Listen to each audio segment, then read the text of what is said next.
दोस्तों शिवांश स्टडी के YouTube channel पे आपका एक बार फिर से बहुत बहुत स्वागत है। मैंने इंस्टाग्राम पे एक पोल डाला था कि सबसे ज्यादा डिफिकल्टी पढ़ने में कौन से सब्जेक्ट में आ रही है, तो बहुत सारे लोगों ने केमिस्ट्री को यहाँ पर पोल दिया था। तो चलिए आज से हम केमिस्ट्री की सीरीज की शुरुआत करने वाले हैं। केमिस्ट्री पर मैं इसके पहले भी 2-3 वीडियो बना चुका हूँ, लेकिन आज से हम एक बेसिक प्रॉपर तरीके से शुरुआत करने वाले हैं। इसलिए वीडियो को शुरू से लेकर एंड तक जरूर देखिएगा, या वीडियो आपके लिए बहुत काम आने वाला है। अगर आप ये वीडियो नहीं देखेंगे तो आगे मैं जितने वीडियो बनाऊंगा आपको उसमें काफी दिक्कत आने वाली है, क्योंकि हम आज से बहुत बेसिक लेवल पे इस चीज की शुरुआत करने वाले हैं। चलिए हम सबसे पहले बात करते हैं रसायन शास्त्र केमिस्ट्री। आखिर केमिस्ट्री होता क्या है, तो ध्यान दीजिए। जो केमिस्ट्री शब्द है ना, ये सबसे पहले तो एक शब्द से मिलकर बना होता है। शब्द का मतलब होता है कीमिया।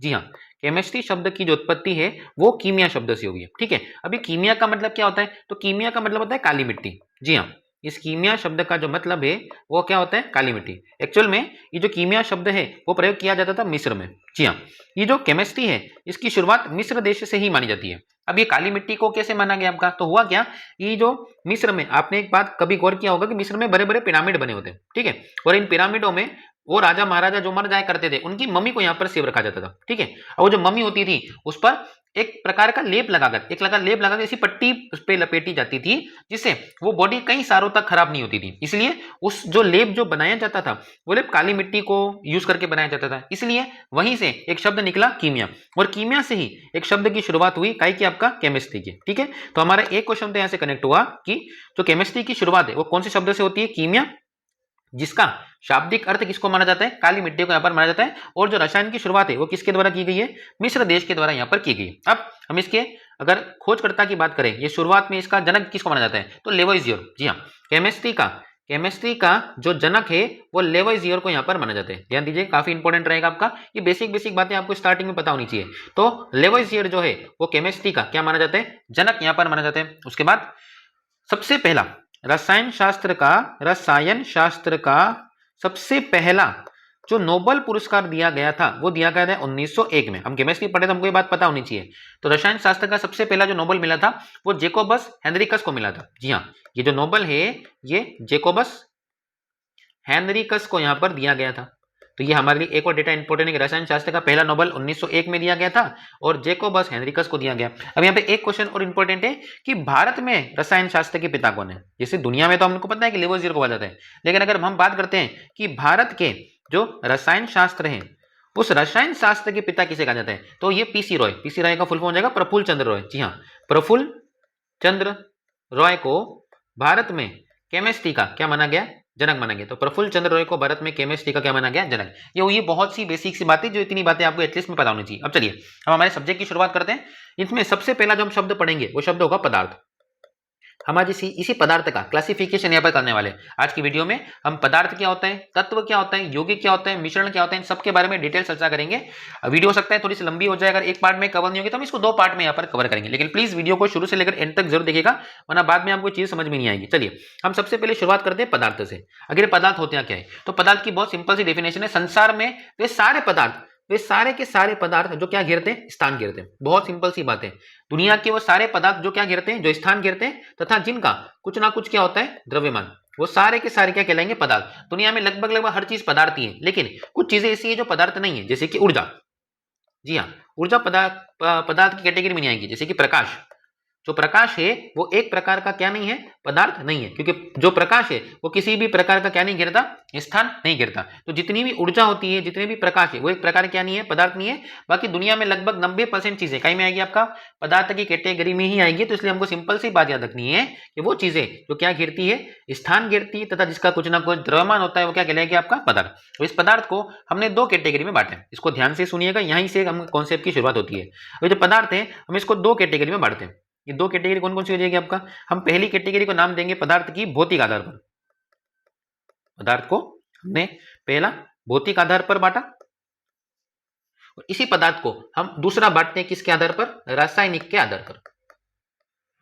तो दूसरा हमने इसको बांटा किसके आधार पर, रासायनिक आधार पर। अब जब इसको भौतिक आधार पर बांटेंगे तो भौतिक आधार पदार्थ मुख्य रूप से 3 प्रकार का होता है। जी हाँ, ये मुख्य रूप से 3 होते हैं, टोटल मिला के 5 होते हैं। हम सब भी चर्चा करेंगे।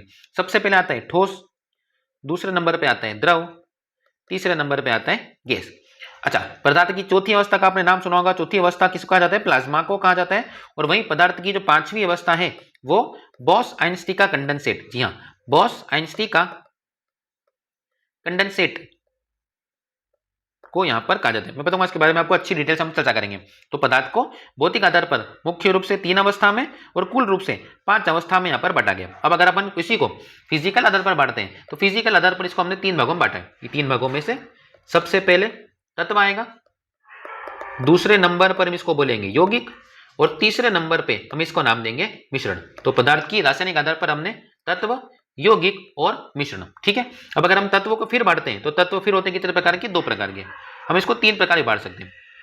तत्व का जो प्रथम प्रकार कहलाएगा वो कहलाएगा आपका धातु, तत्व का जो दूसरा प्रकार कहलाएगा वो उपधातु और तत्व का जो तीसरा प्रकार कहलाएगा वो अधातु नाम से जाना जाएगा। तो तत्व को हमने धातु, उपधातु और अधातु के हिसाब से बांटा। दूसरा कलर देता कि समझ में आएगा। यौगिक को हमने फिर बांटा है 2 भागों में। दुनिया में सबसे ज्यादा यौगिक जो है वो किसके होते हैं? आपके कार्बन के, इसलिए हमने कैटेगरी ही बांट दी। तो एक होता है कार्बनिक पदार्थ और जो दूसरा पदार्थ होता है हम इसको कहते हैं किसके नाम से? अकार्बनिक पदार्थ के नाम से यहाँ पर जानते हैं। नहीं, हम अगर तीसरे की बात करें मिश्रण की, तो मिश्रण को हमने फिर से कितने भागों में बांटा है? 2 भागों में।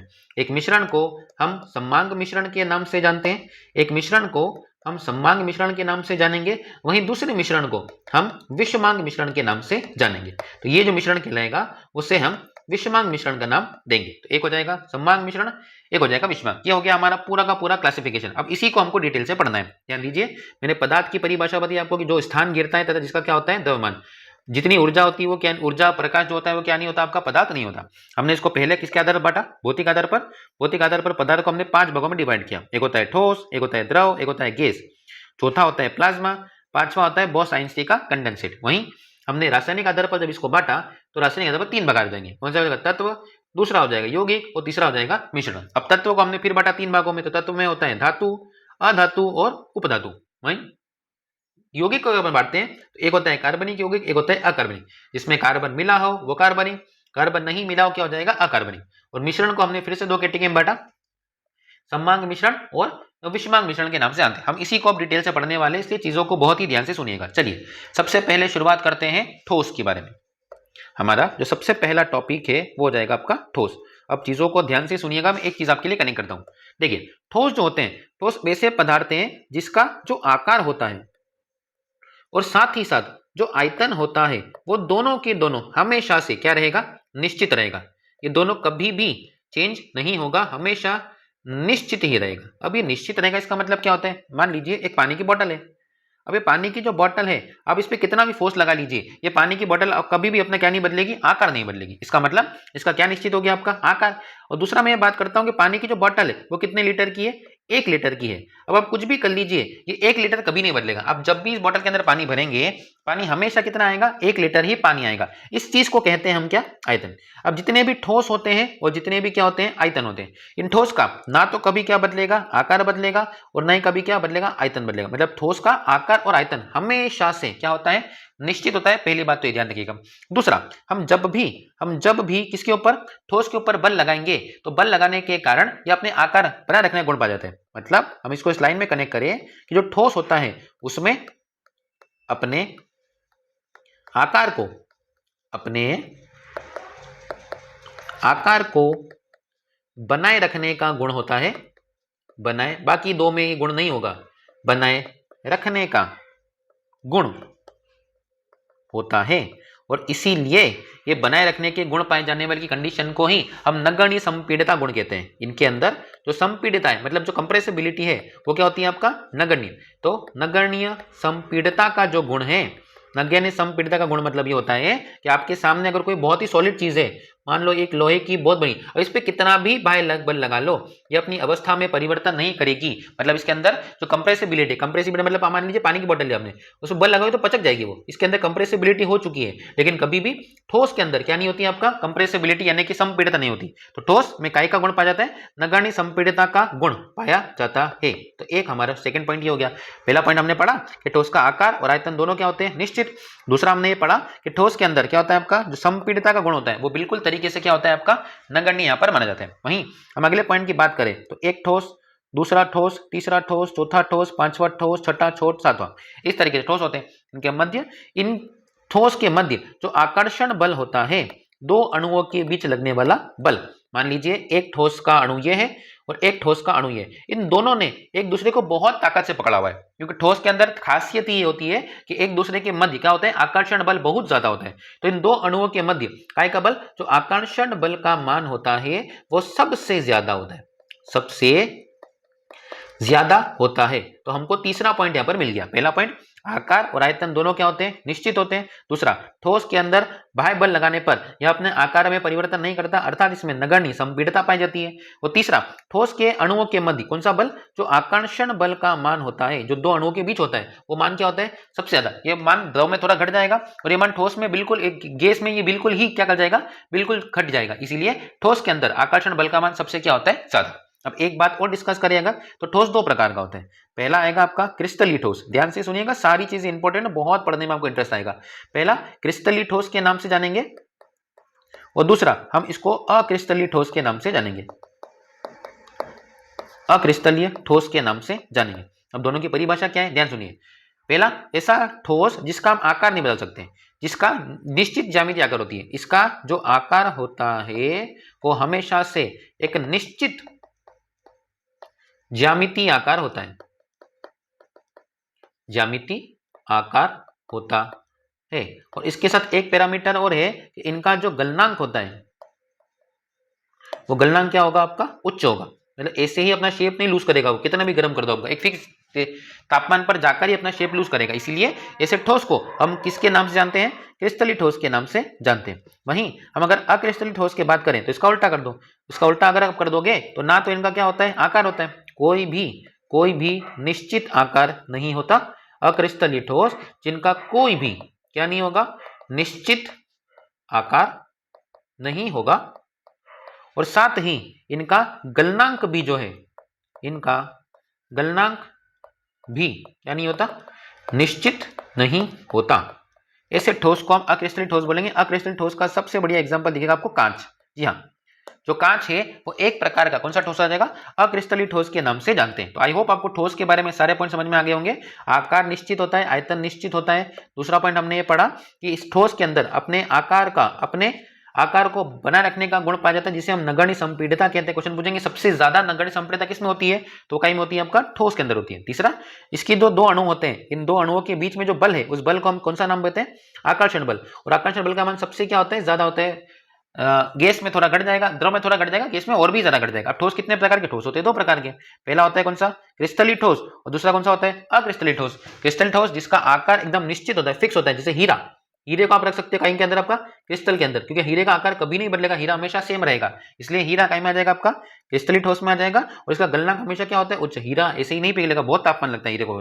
दूसरा कौन सा आ जाएगा, आपका अक्रिस्टलीय ठोस, जिसमें ना तो कोई आकार फिक्स होता है और ना ही गलनांक क्या होता है, निश्चित होता है। तो आपके घर में कांच होगा, मेरे घर में कांच होगा, हो सकता है आपके घर में कांच गोल हो सकता है मेरे घर में कांच क्या होगा, चौकोर। देखो इसका शेप बदल गया, हो सकता है आपका कांच जल्दी पिघल जाए गर्म करने पर, मेरा कांच देर से पिघले, तो इसका गलनांक भी क्या हो सकता है, आपका अलग से हो सकता है। तो आई होप आपको इतनी बातें यहाँ पर समझ में आई होगी ठोस के बारे में। चलिए हम सेकंड चर्चा करते हैं किसके ऊपर, आपका द्रव के ऊपर।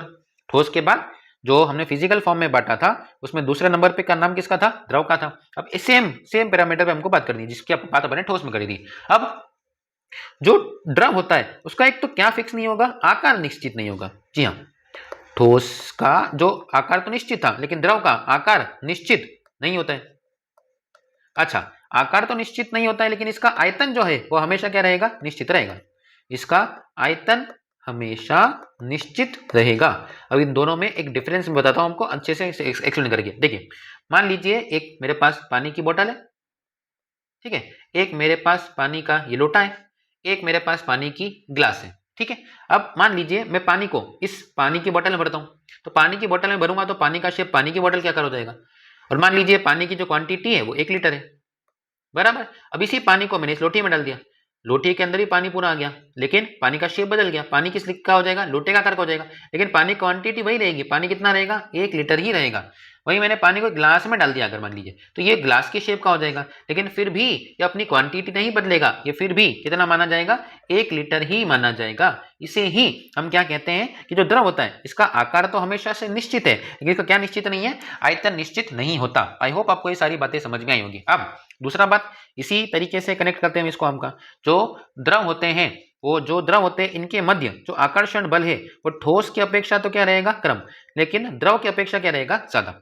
ठोस सॉरी जो द्रव के किसके अणुओं के मध्य, द्रव के अणुओं के मध्य आकर्षण बल किससे कम होता है? तो ठोस से तो कम होगा, क्योंकि ठोस के अणु पास पास में होते हैं, तो यहाँ ठोस से तो कम हो जाएगा, लेकिन ये किससे ज्यादा हो जाएगा? ये गैस से, गैस की मात्रा में, गैस की क्वांटिटी से क्या हो जाएगा आपका? ज्यादा हो जाएगा। तो ये हमारा क्या हो जाएगा? दूसरा पॉइंट हो जाएगा आपका। इसके बाद इसका जो घनत्व है, डेंसिटी जो होती है वो ठोस की अपेक्षा क्या होगी आपका? कम होती है। तो जो घनत्व है वो ठोस की अपेक्षा क्या होगा? कम होगा। तो ये सारी जानकारी हो जाएगी के बारे में आपका? द्रव के बारे में। चलिए हम तीसरा शब्द बात करते हैं, जहां पे आएगा आपका कौन सा? गैस के बारे में। गैस के बारे में चर्चा करेंगे, ध्यान से सुनिएगा वापस सारी चीजें आपका इसमें। अब गैस ऐसा पदार्थ है जिसका ना तो क्या फिक्स है, आकार अनिश्चित है, ना ही इसका आकार फिक्स है, और वहीं अगर हम बात करें इसके आयतन के बारे में, तो ना ही इसका आयतन क्या होता है आपका? निश्चित होता है। तो हमको यहाँ से दो चीजें मिल गई, ना तो आकार निश्चित है और ना ही क्या है आपका? आयतन निश्चित है। दोनों ही चीजें फिक्स नहीं होती। तो हमने तीन चीजें पढ़ी थी। ठोस के अंदर आकार भी निश्चित है, आयतन भी निश्चित है। वहीं हम अगर बात करें द्रव की, तो आकार तो निश्चित है लेकिन आयतन क्या है? सॉरी, आकार तो अनिश्चित है लेकिन आयतन क्या है? निश्चित है। लेकिन गैस में दोनों ही निश्चित नहीं है, ना तो आकार होता है और ना ही क्या होता है आपका? आयतन होता है। आई होप आपको ये सारी बातें समझ में आएगी। चलिए अब सेकंड अगर हम बात करते हैं, तो जो गैस के अणु होते हैं वो तो अपने आप में काफी क्या होते हैं? दूर होते हैं। अब जब ये अणु दूर दूर होंगे तो इनके बीच में जो बल लगता है, जिसको हम अभी तक कहते आए हैं, कौन सा बल? आकर्षण बल। तो इस आकर्षण बल का जो मान है, वो आकर्षण बल का मान क्या होगा? सबसे कम होगा। ठोस से भी कम, द्रव से भी कम, सबसे कम आकर्षण बल का मान किसमें होता है आपका? गैस में देखने को मिलता है। और इनमें संपीड़िता, अभी ध्यान दीजिए, हमने संपीड़ित हम कंप्रेसिबिलिटी पढ़ा था। संपीड़िता का मतलब क्या होता है? किसी चीज को प्रेस अगर करते हैं अपन, तो इसमें संपीड़िता का गुण पाया जाता है। संपीड़िता का गुण पाया जाता है। पाया जाता मतलब क्या? मान लो ये गैस है, इस गैस को अगर मैं प्रेस कर दूंगा तो ये क्या कर जाएगी? पचक जाएगी। इस तरीके से हो जाएगी आपका इसमें। लेकिन अगर ठोस होता, ठोस में कितना भी बल लगा लो वो कभी अपने आकार में परिवर्तन नहीं करता। तो ठोस में, गैस में संपीड़िता का गुण यहाँ पर क्या कहा जाता है? पाया जाता है। आई होप आपको ये सारी बातें समझ में होगी। एग्जाम्पल के तौर पर आप ये कह सकते हो कि ऑक्सीजन एक गैस है। एग्जाम्पल के तौर पर आप ये भी कह सकते हो कि मीथेन एक गैस है, क्लोरीन एक गैस है। बहुत सारी चीजें यहाँ पर हो जाएगी। तो हमने जो तीन बेसिक चीज होती है, जिसको हमने ठोस, द्रव और गैस बोला था। अब ध्यान दीजिए, थोड़ा सा यहाँ पे एक चीज समझाता हूँ मैं आपको प्लाज्मा में हो सकता है अगली वीडियो में समझाऊंगा, लेकिन इसको यहाँ समझ लीजिए, ये चीजें आपकी ज्यादा काम आने वाली है। चीजों को ध्यान से देखिएगा। देखिए सबसे पहले हम अगर जो ठोस होता है, इस ठोस को अगर हम काई में बदल देते हैं, द्रव में बदल देते हैं, ठोस को द्रव में बदलने की जो ये क्रिया होती है, इस क्रिया को हम फ्यूजन या हिंदी में संलग्न करना कहते हैं। मेरी बात फिर सुनिए, बहुत इंपॉर्टेंट डेटा है। ठोस को अगर हम द्रव में बदलते हैं, तो ठोस को द्रव में बदलने की जो क्रिया है वो क्या कहलाती है आपका? संलग्न कहलाती है। इंग्लिश वालों के लिए इसे हम फ्यूजन शब्द के नाम से डिनोट करेंगे। तो ये एक इंपॉर्टेंट फैक्ट है आपका। अब साहब ऐसा उल्टा भी तो हो सकता है। उल्टा इसका मतलब ये है कि जो द्रव है वो क्या भी बन सकती है? गैस भी बन सकती है। बिल्कुल बन सकती है। जब हम पानी को गर्म करते हैं तो पानी गर्म होकर क्या बन जाएगा? भाप बन जाएगा। इसका मतलब द्रव चेंज हो गया, क्या में चेंज हो गया? गैस में चेंज हो गया। और जब द्रव गैस में चेंज होगा तो इसको हम किसके नाम से, सॉरी उल्टा लिख दिया ना मैंने, गैस नहीं आएगा, ठोस आएगा। सॉरी माफ कीजिएगा। यहाँ जो है, यहाँ क्या आएगा आपका? ठोस आएगा। एक सेकंड, दोनों करने करते हैं। देखिए यहाँ मैंने क्या लिखा है कि ठोस काय में चेंज होगा आपका? द्रव में। अब ये भी तो सकता है कि द्रव ठोस में चेंज हो जाए। ये भी तो हो सकता है कि द्रव काय में चेंज हो जाए आपका? ठोस में चेंज हो जाए। मतलब जो पानी है, मतलब अगर इनडायरेक्टली बात करें कि जो पानी है वो पानी क्या बन गया? बर्फ बन गया। और पानी के बर्फ बनने की जो प्रक्रिया है वो क्या कहलाती है आपका? हिमांक कहलाती है, फ्रीजिंग पॉइंट कहलाता है। आप पानी को जमा दीजिए, पानी जमेगा तो पानी जब जमा था तब क्या था? द्रव था। और जब जम गया तो क्या हो गया आपका? बर्फ हो गया। तो इस कंडीशन को हम किसके नाम जानेंगे? हिमांक के नाम जानेंगे। ऐसी और भी कंडीशन है, ध्यान सुनिए। अब हम सेकंड कंडीशन पे आते हैं। जो सेकंड कंडीशन है, उस सेकंड कंडीशन में हमने द्रव को बदला, काई में बदला, गैस में बदला। अब हम जब द्रव को गैस में बदलेंगे तो हमने मतलब क्या कर दिया? वाष्पीकरण कर दिया। ये तो बहुत आसान है, आपने इसको बात सुना भी होगा आपका। तो इस प्रोसेस को हम वाष्पन या इवोपरेशन के नाम से जानते हैं। जब द्रव बदल गई कहीं में गैस में, मतलब पानी जो है भाप बन के उड़ गया, इस प्रोसेस को अपन ने क्या बोला? वाष्पन बोला। लेकिन यही प्रोसेस उल्टी भी हो सकती है। उल्टा बोले तो जो गैस है वो वापस से क्या भी बन सकता है? द्रव भी बन सकता है। जब गैस वापस से द्रव बनेगा तो इस प्रोसेस को हम कंडेंसेशन, हिंदी में संघनन प्रक्रिया के नाम से जानते हैं। इसका एक सबसे बढ़िया एग्जांपल मैं समझाता हूं आपको, ध्यान दीजिए। मान लीजिए यहां पर भरा है पानी, समुद्र मान लें इसको अपन। ये समंदर भरा है, और यहाँ पर है कौन, सूर्य।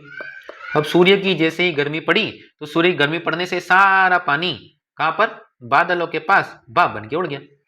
ये देखिए, ये सारा पानी उड़ गया। यहाँ पर कौन सी क्रिया हुई, जो द्रव है कहीं में चेंज होगी, गैस में चेंज होगी। अब मान लीजिए इसी बादल को कोई अच्छा तापमान मिल गया, ठंडा तापमान मिल गया।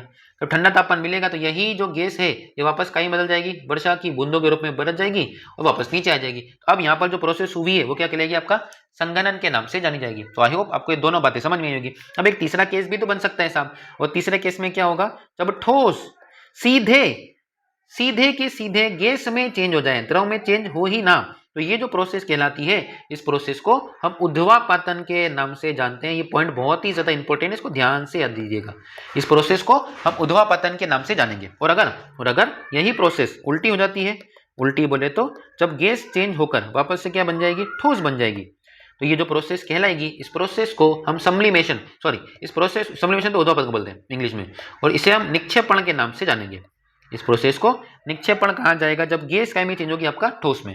जो ठोस चेंज हुआ गैस में, ऊर्ध्वापतन, और ऊर्ध्वापतन की जो क्रिया है वो आपको देखने को मिलेगी काई में, कपूर में। अब जब भी कपूर को जलाएंगे, कपूर द्रव में चेंज नहीं होगा, कपूर सीधे कहां में चेंज होगा, आपका ठोस में चेंज होगा, इसलिए गैस में चेंज होगा। इस प्रोसेस को ऊर्ध्वापतन बोलते हैं। और वहीं जो गैस है वो ठोस में चेंज होगी, तो इस प्रोसेस को हमने किसका नाम दिया है, निक्षेपण का नाम यहाँ पर दिया है। आई होप आपको ये सारी की सारी चीज समझ में आई होगी। अब चलिए इन ठोस द्रव गैस को हम कुछ पैरामीटर पे चेक कर लेते हैं। कुछ पैरामीटर ऐसे हैं जिसपे हम इसको चेक करना चाहेंगे। तो सबसे पहले बात करते हैं अगर अपन डेंसिटी की, तो घनत्व की अगर अपन बात करें तो घनत्व में सबसे ज्यादा जो घनत्व है वो किसका होगा, ठोस का होगा। दूसरे नंबर पे यही घनत्व किसका होगा, आपका द्रव का होगा। और तीसरे नंबर पे यही घनत्व किसका हो जाएगा, आपका गैस का हो जाएगा। चलिए अब सेकंड पैरामीटर है, अगर अपन बात करते हैं कई के बारे में, आपका आकर्षण बल के बारे में। याद कीजिए, दो अणुओं के बीच में लगने वाला बल कौन सा बल कहलाएगा, आकर्षण बल कहलाएगा। तो ये आकर्षण बल भी, इसका जो सबसे ज्यादा मान है वो किसका होता है, ठोस का होता है। हम पढ़ चुके हैं ऑलरेडी आपका। दूसरे नंबर पे आता है कौन, द्रव, और तीसरे नंबर पे कौन आता है, आपका गैस। आकर्षण बल का मान सबसे ज्यादा में होगा, आपका ठोस में होगा, वैसी बात है। अब तीसरा अगर बात करें प्रसार के बारे में, सबसे ज्यादा फैलता कौन है, एक्सप्रेशन किसका होता है आपका। तो ये जो प्रसार की क्रिया है, वो प्रसार की क्रिया सबसे ज्यादा किसमें होगी, ऑब्वियस ही बात है गैस सबसे ज्यादा फैलेगी। दूसरे नंबर पे कौन फैलेगा, द्रव, और सबसे कम फैलने वाला जो पदार्थ है वो कौन हो जाएगा, आपका ठोस। ठोस बहुत कम फैलेगा या फैलेगा ही नहीं, तो सबसे कम होता है। अगला अपन बात करें गतिज ऊर्जा के बारे में, अगर गतिज ऊर्जा के बारे में बात करें कि सबसे ज्यादा गति किसके अंदर होती है, तो ऑब्वियस ही बात है कि सबसे ज्यादा गति किसमें होगी, आपका गैसों में होगी। दूसरे नंबर पे द्रव आएगा और तीसरे नंबर पे ये चीज क्या आ जाएगी, आपका ठोस आ जाएगी। तो कुछ पैरामीटर पे हम तीनों चीजों क्या कर सकते हैं, चेक कर सकते हैं। तो घनत्व हो गया, आकर्षण बल हो गया, प्रसार हो गया, और क्या हो गया, गति हो गया। एक चीज अगर मैं बात बोलूं, नोट डाल के एक चीज ध्यान दीजिएगा, पानी एक ऐसा पदार्थ है जो तीन अवस्था में, मतलब वो ठोस में भी हो सकता है, वो द्रव में भी पाया जा सकता है, और वो गैस में भी पाया सकता है। क्वेश्चन अगर ऐसा आ सकता है कि ऐसा कौन सा पदार्थ है, ऐसा कौन सा पदार्थ है जो तीनों अवस्था में पाया जाता है, दो से अधिक अवस्था में पाया जाता है, तो वो जो पदार्थ है वो क्या कहलाएगा, आपका पानी कहलाएगा। आई होप आपको इस टेबल में से दो चीजें या तीन चीजें बहुत अच्छे समझ में आएंगी, जहां पर आज चर्चा करी ठोस के बारे में, द्रव के बारे में, गैस के बारे में। अगले वीडियो में हम प्लाज्मा तथा बोस-आइंस्टीन का कंडेंसेट के बारे में पर चर्चा करने वाले, तो प्लीज वीडियो को पूरा देखिएगा। वीडियो की सीरीज स्किप मत कीजिए, एक सब्जेक्ट आपके बहुत काम आने वाले। मैं आपको सारे के सारी चीजें बहुत ही अच्छे तरीके से और बहुत आसान भाषा में समझाऊंगा। अगर आपको वीडियो पसंद आया है, जो भी चीज अच्छी लगी है, प्लीज कमेंट सेक्शन में जरूर लिखिएगा। वीडियो को लाइक कीजिएगा, चैनल को सब्सक्राइब कीजिएगा। मिलते हैं अगली वीडियो में, तब तक के लिए जय हिंद, जय भारत।